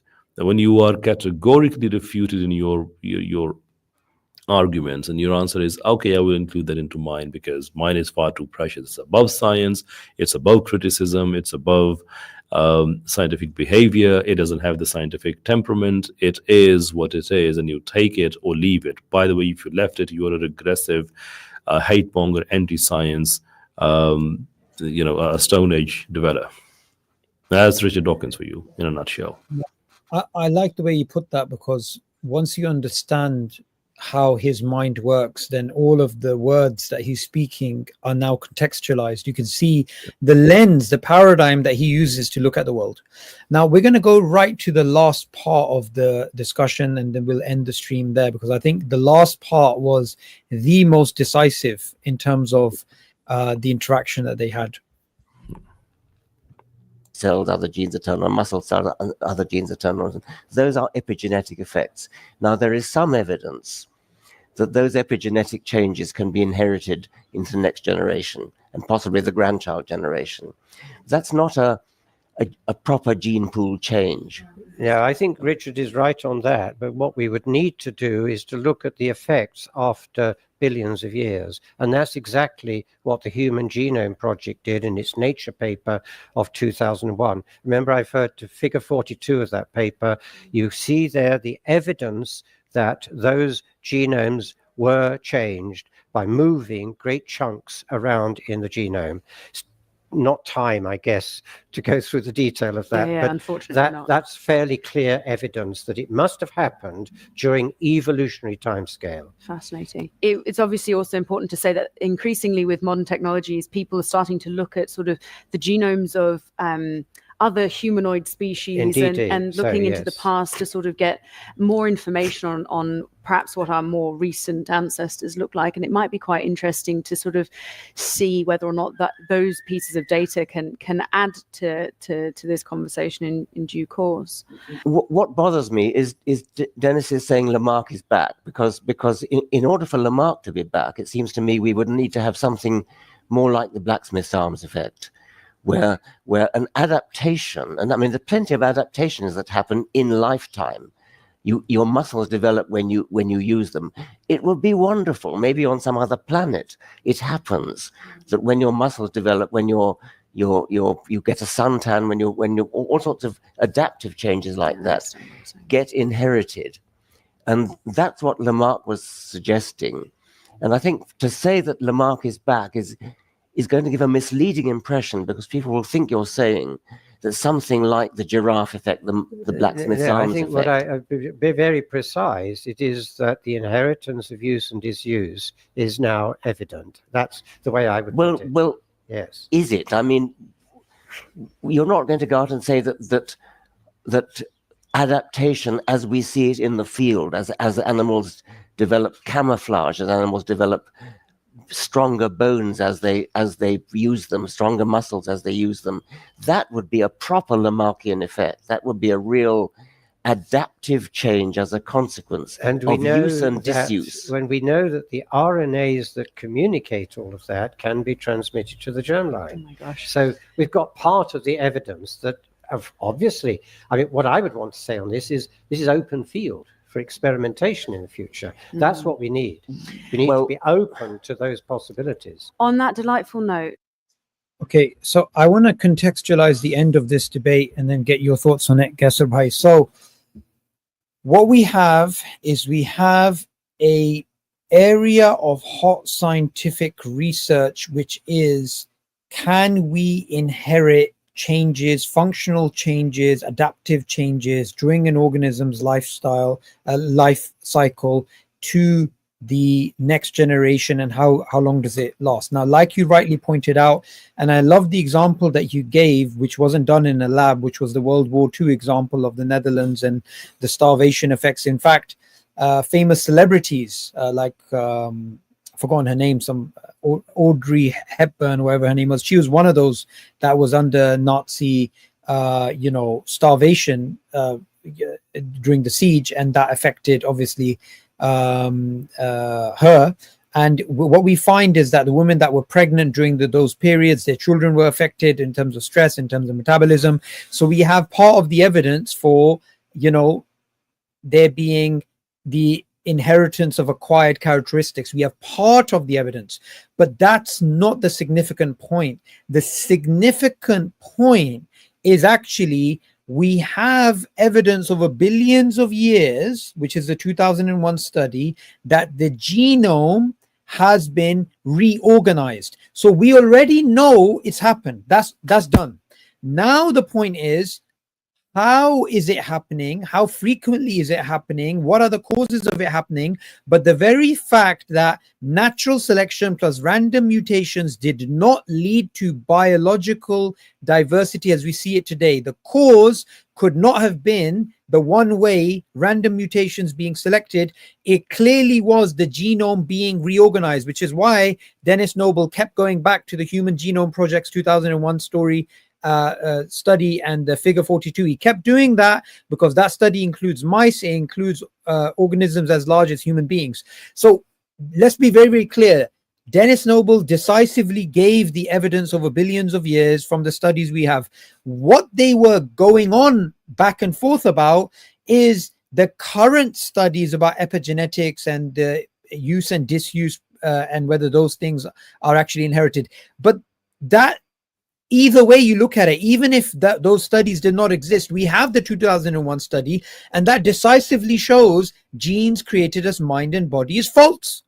But Dawkins is getting pedantic about issues which are irrelevant to the major point that Dennis Noble's making. And for me, as a debater, and you as a debater as well, that is a desperate debating tactic. When the guy's giving you the cleanest evidence, and then you go into a essentially cul-de-sac, irrelevant area, simply to hoodwink the audience, to make it look like, oh, you're really having a disagreement about something really fundamental, when he's already made the decisive point to show that you're completely wrong in your view.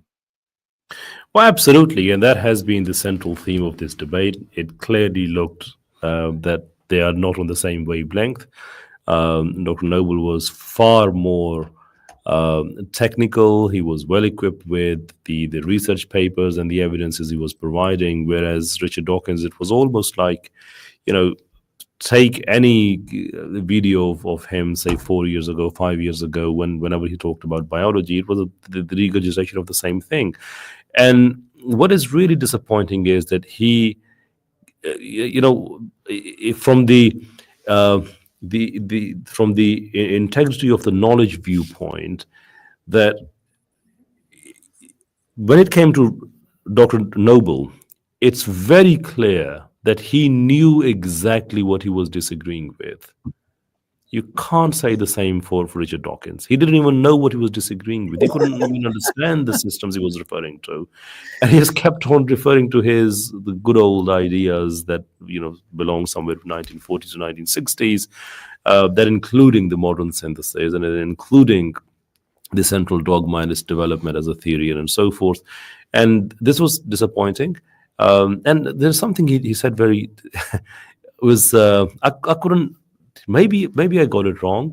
Richard Dawkins, despite the disagreements, he's an eminent scientist. But okay, let's take blame. Maybe I didn't get him. He said that to say that Lamarck is back, if that happens over many generations, or X amount of years he mentioned, or generations, then I'm impressed. If that happens in 1 or 2, then I'm not.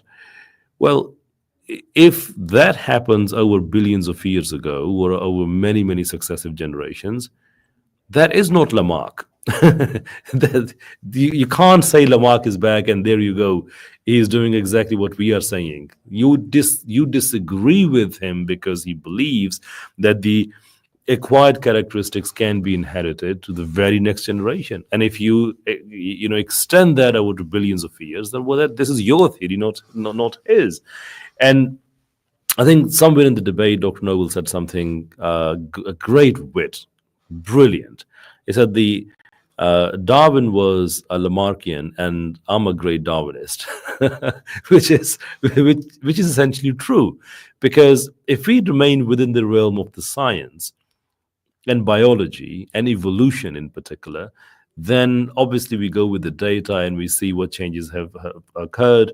And as you mentioned, that we have the Human Genome Project that confirms how everything has been restructured, again, without going to the underlying causes of it, and going into the theological implications as to whether the restructuring can materialize itself, or maybe you need a higher cause that can give effect to this change.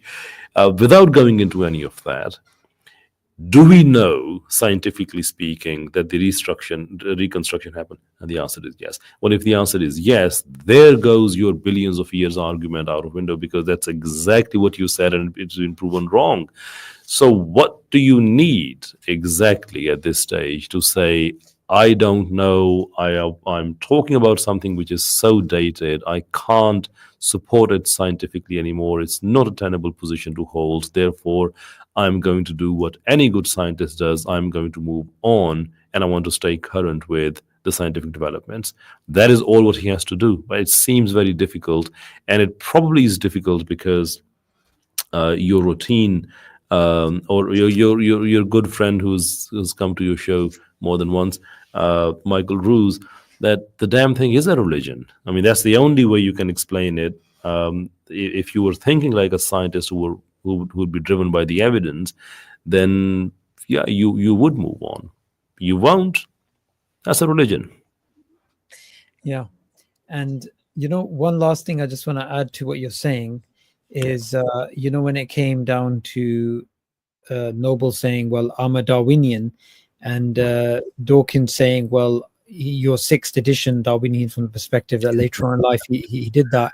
I think what's most significant about that is Darwin was open-minded compared to the neo-Darwinists of today. Darwin, if we take, I don't actually take a side on whether Dennis Noble represents Darwinism better than Dawkins does. He probably is the case. But however, what's important here is that he wasn't married to the perspective that, okay, natural selection is enough. He was exploring other things. And now the scientific evidence, I think, is showing that natural selection at best explains the survival of the fittest, but not the arrival of the fittest. I think that's a good way of summarizing where we are with the discussion. So, Qaiser, it was fantastic speaking to you. And there is a interesting video you're going to be uploading in the next couple of days, your interview with Dennis Noble, in which you are, speaking to him directly about not only philosophy, not only science, but also theology, which I don't think such an interview exists on the internet. I mean, from what I know, it's going to be special. So tell us a little bit before we end.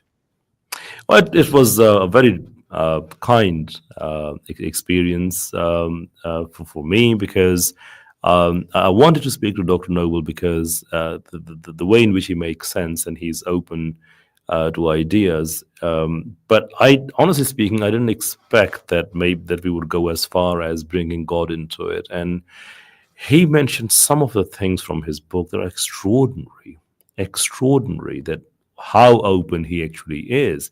Obviously, I'm not going to spoil anything here, but he mentioned the last chapter of his book, which I believe is the Dance to the Tune of Life, in which he actually went onto the epistemological grounds, which is phenomenal. I mean, I must admit that I haven't read that book completely. I've read a lot of commentary on that, but that was one side of that book which was hidden for me completely, and I'm so intrigued to just get into that and see what that is like.